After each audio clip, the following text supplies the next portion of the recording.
Hello dear friend, आप सभी का बहुत बहुत स्वागत है हमारे स्काई कोटा एकेडमी के इस ऑनलाइन प्लेटफॉर्म में।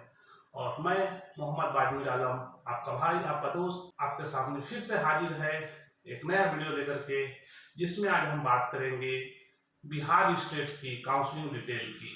स्टार्ट करने से पहले अगर आप हमारे चैनल पर नए हैं तो चैनल को सब्सक्राइब कर लीजिए। वीडियो अगर अच्छा लगे तो वीडियो को लाइक जरूर करें और कमेंट करके भी हमें बताएं कोई डाउट्स हो तो बिना समय को गवाए हुए चलिए स्टार्ट करते हैं। तो ये देखिए दोस्तों, ये आपका बिहार का ये विवरण पुस्तिका कहलाता है, ये आ चुका है। इसमें पूरा डिटेल में आपका पूरा ए टू जेड समझाया गया है। ये परिभाषाएं वगैरह है ना। संस्थान परिवर्तन, आगे पढ़ते हैं अपन। डिटेल आया हो, ये देखिए सबसे पहले अपन इसमें रिजर्वेशन की देखते हैं।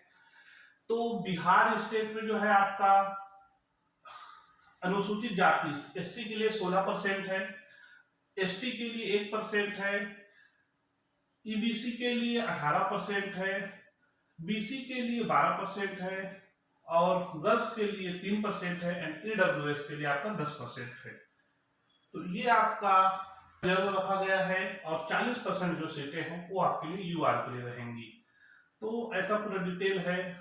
अब इसमें अपन आगे और देखते हैं और क्या क्या है। जो मेन मेन चीजें हैं अपन उसी को आज देखेंगे, ज्यादा डीप में नहीं जाएंगे। अब आपका 10+2 में आपका 50% होना चाहिए और दूसरी कैटेगरी से उनका 40% होना चाहिए। आपका आयु भी बोला 31 दिसंबर तक आपका आप 17 साल होने चाहिए। तो आपका 2025 वाला जो आपने नीट का पेपर दिया था तो उसका 31 दिसंबर तक आपको 17 साल का होना चाहिए। मतलब 2024 के 31 दिसंबर तक आप 17 साल के होने चाहिए। अब आपके इसमें निवासी की बात है तो निवासी के लिए क्या है, जिनके माता पिता स्थायी निवासी हैं, जिनके माता पिता बिहार में निबंधित शरणार्थी हैं, जिनके माता पिता दूसरे राज्य के रहने वाले हैं लेकिन बिहार सरकार के कर्मचारी हैं, वो भी है इसमें। जिनके माता पिता बिहार में प्रतिस्थापित भारत सरकार कर्मचारी हैं या बिहार राज्य में स्थित भारत सरकार कर्मचारी कारखानों अथवा फैक्ट्री अथवा संस्थानों के कर्मचारी हैं, जिनके माता पिता राज्य सरकार के कर्मचारी हैं और तत्काल बिहार में प्रतिस्थापित हैं, तो ये एलिजिबल रहेंगे। आगे देखते हैं। सीट आरक्षण हमने देख लिया है। आगे हम लोग चलते हैं कि इसमें देखें अपन एलिजिबिलिटी में क्या बोल रहा है कि 1925 का राष्ट्रीय पर एनटीए द्वारा आयोजित की गई परीक्षा की गई के आधार पर प्राप्त मेधा सूची मतलब मेरिट लिस्ट संबलित अभ्यर्थी ही इसके लिए ऑनलाइन आवेदन कर सकते हैं। मतलब जो आपका मेरिट लिस्ट निकला है उसमें जो आए हुए हैं जिनका नाम, वही इसमें एलिजिबल है, ऑनलाइन के लिए आवेदन कर सकते हैं।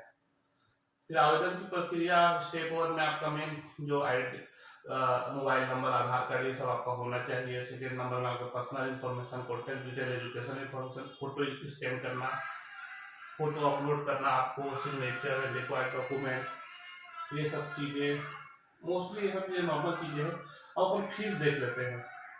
जो आपका रजिस्ट्रेशन फी रहेगा government medical, dental and veterinary के लिए आपका 1200 रुपए रिजर्वेशन के लिए, ईआरडब्ल्यूएस, बीसी एंड ईबीसी के लिए, एससी एसटी के लिए एंड डिफेंस कोटा के लिए 600 रुपए। जो प्राइवेट मेडिकल कॉलेज में जाते हैं तो 1200 रजिस्ट्रेशन, इनके भी इसके लिए भी 1200। प्राइवेट डेंटल में जाते हैं तो 1200 रजिस्ट्रेशन, एससी एसटी के लिए भी 1200। तो ऐसे करके सब पूरा डिटेल दिया हुआ है, आप देख लेंगे इसको। देन आपका अगर सिक्योरिटी डिपॉजिट की बात करें तो सिक्योरिटी डिपॉजिट में क्या रहेगा, यूआर एंड ईडब्ल्यूएस के लिए 10,000 का है एंड आपका SC ST BC and EBC के लिए 5,000 है। प्राइवेट में अगर जाते हैं 2 लाख, यहाँ पे भी 2 लाख रहेगा और दोनों में अगर आप जाते हैं 2 लाख ही आपको पे करने हैं। तो ये डिटेल्स हैं, ये आप समझ गए होंगे। और आगे अपन देख लेते हैं। ये सब चीजें नॉर्मल चीजें जो आप पढ़ करके समझ जाएंगे। ये आपका इंपोर्टेंट डेट्स देखिए, सीट मैट्रिक्स 29 को आ जाएंगी। एप्लीकेशन फॉर्म स्टार्ट हुआ होगा 30 तारीख को। लास्ट डेट जो रहेंगे 4 अगस्त को रहेगा रात को 10 बजे तक। पेमेंट करने का लास्ट डेट 4 अगस्त है 12 बजे तक रात को। रैंक कार्ड का पब्लिश होगा 6 अगस्त को। फर्स्ट राउंड के लिए प्रोविजनल सीट अलॉटमेंट करवाएंगे 9 अगस्त को। डाउनलोड आप अपना अलॉटमेंट आर्डर कब कर सकते हैं, 9 से लेकर 13 के बीच में। और डॉक्यूमेंट वेरिफिकेशन एडमिशन कब आपको लेना रहेगा 11 अगस्त से लेकर 13 अगस्त के बीच में।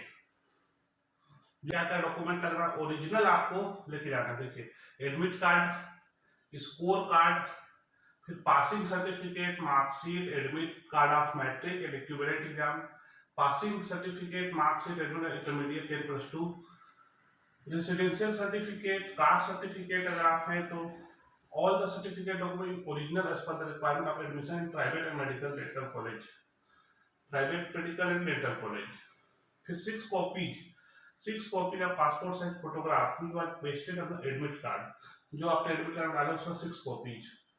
फिर download print of online field application form, जो आप अभी एप्लीकेशन फॉर्म फिल करेंगे उसका डाउनलोड एप्लीकेशन जो प्रिंट निकालेंगे उसको।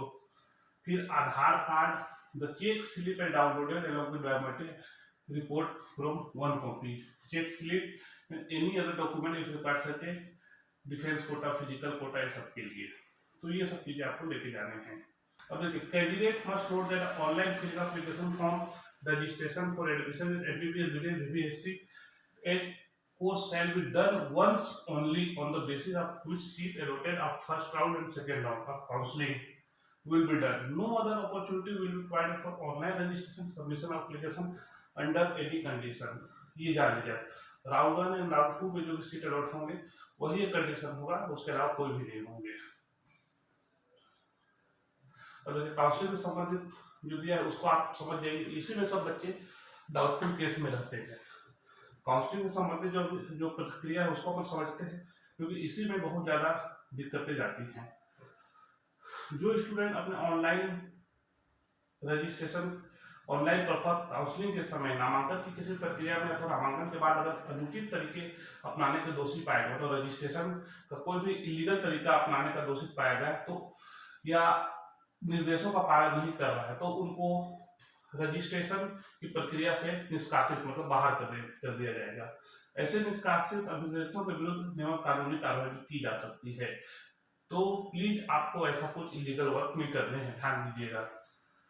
बिहार राज्य में स्थित निजी मेडिकल डेंटल कॉलेजों को एमबीबीएस बीडीएस पाठ्यक्रमों में नामांकन हेतु अभ्यर्थियों के चयन के लिए राज्य सरकार के स्वास्थ्य विभाग द्वारा दिए गए निर्देशों के अनुसार काउंसलिंग प्रक्रिया पूरी की जाएगी। ये चीजें हैं। नीट 2025 के अलावा बिहार कोटा की मेरिट लिस्ट तैयार करने में भी किसी भूल गलती का पता चलने पर नामांकन दावा नहीं किया जा सकेगा। फिर देखिए, प्रत्येक आवेदन प्रमाण पत्र की मूल प्रति मतलब ओरिजिनल तथा उनकी पहचान आइडेंटिटी की जांच के बाद अंतिम रूप से योग पाए जाने पर मेरिट लिस्ट के आधार पर निर्धारित तिथि को पाठ्यक्रम से आवंटन किया जाएगा। आवंटन हेतु डॉक्टरी जांच कराना होगा और योग पाए जाने पर ही अंतिम रूप से सीट आवंटित किया जाएगा। लेकिन आपको मेडिकल का सर्टिफिकेट देना होगा। ये सभी चीजें हैं, इसको आप देख लीजिए, नॉर्मल चीजें हैं, कोई इसमें बड़ी बात नहीं है। कोई डाउट रहेगा तो आप मुझे पूछ सकते हैं, ये मैं आप लोग को प्रोवाइड करा दूंगा, इसको आप ले लीजिएगा, मेरे नीचे डिस्क्रिप्शन में है, इसको आप डाउनलोड कर सकते हैं। आज के लिए फिलहाल इतना ही, फिर मिलते हैं नए वीडियो में। मोस्टली चीजें आपको समझ में आ गई होंगी। कोई डाउट्स है तो आप हमें जरूर कमेंट करके बताएं। फिर मिलते हैं, तब तक के लिए जय हिंद।